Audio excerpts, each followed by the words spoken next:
আমার প্রিয় West Bengal state ইউনিভার্সিটির থার্ড সেমিস্টারের ছাত্রছাত্রীরা যারা বাংলা এমআইএল পরীক্ষা দেবে তাদের জন্য আমার এই সাজেশন। তোমরা যদি আমার সাজেশনের প্রত্যেকটি প্রশ্ন করে যাও, আশা রাখি এর বাইরে কোনো প্রশ্নই আসবে না। যারা গত বছরে আমার সাজেশন পেয়েছিলে তারা জানো যে আমার এই সাজেশনের 100% নির্ভরতা দিতে পারে।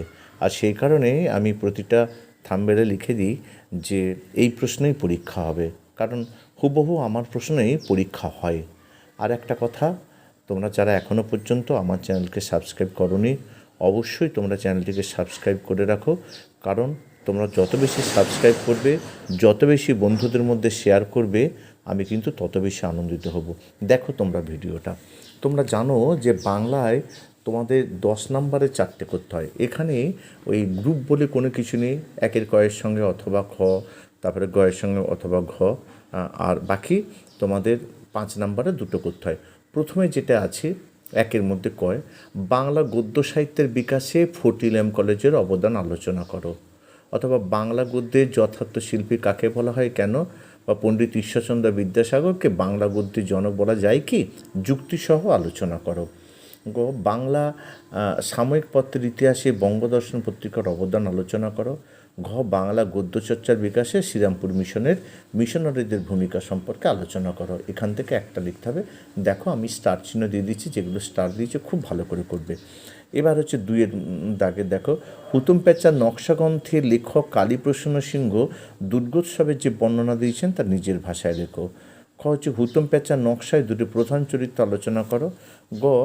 নকশা জাতীয় রচনার বৈশিষ্ট্য আলোচনা করে হুতুম প্যাঁচার নকশা গ্রন্থের নকশাগুলি কীভাবে প্রতিফলিত হয়েছে তা বুঝিয়ে দাও। পরের প্রশ্ন হচ্ছে যে হুতুম প্যাঁচার নকশা গ্রন্থের ভাষা শৈলী আলোচনা করো। এবার হচ্ছে যে 3-এর হচ্ছে 19 শতকে কাব্য কবিতার ইতিহাসে যে কোনো একজন মহিলা কবির কাব্য প্রতিভা বিশ্লেষণ করো। অথবা হচ্ছে যে ঈশ্বরগুপ্তকে যুগসন্ধির কবি বলা হয় কেন? বা 19 শতকের কবি ঈশ্বরগুপ্তের কাব্যকৃতিত্বের পরিচয় দাও।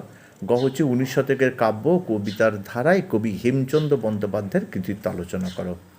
এবার 4-এর দেখো, সনেটের সংজ্ঞা ও বৈশিষ্ট্য উল্লেখ করে বঙ্গভাষা কবিতাটি সনেট হিসাবে সার্থকতা নির্বাচন করো।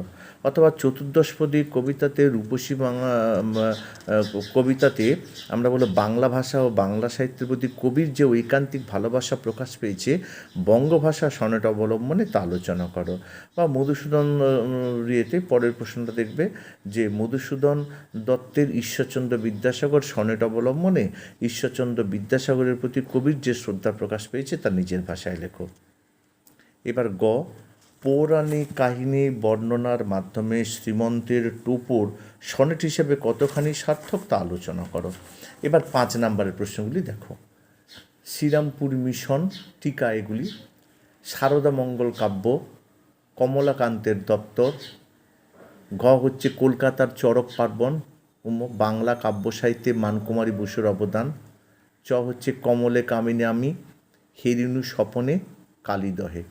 আলোচ্য সনেটে কমলে কামিনীর স্বরূপ বর্ণনা করো। বহু দেশ দেখিয়াছি বহু নদ জলে, কোন কবিতার অংশ উদ্ধৃতাংশটির তাৎপর্য বিশ্লেষণ করো। আর কি হবে দেখা, কোন কবিতার অংশ তাৎপর্য বিশ্লেষণ করো। আর যে রক্ষিব স্বজনী খুলনার ধনামি, অথবা বজ্রনখে মৎস্যরঙ্কে যথা নভস্থলে বিষেরা, কোন কবিতার অংশ উদ্ধৃতাংশটির তাৎপর্য আলোচনা করো।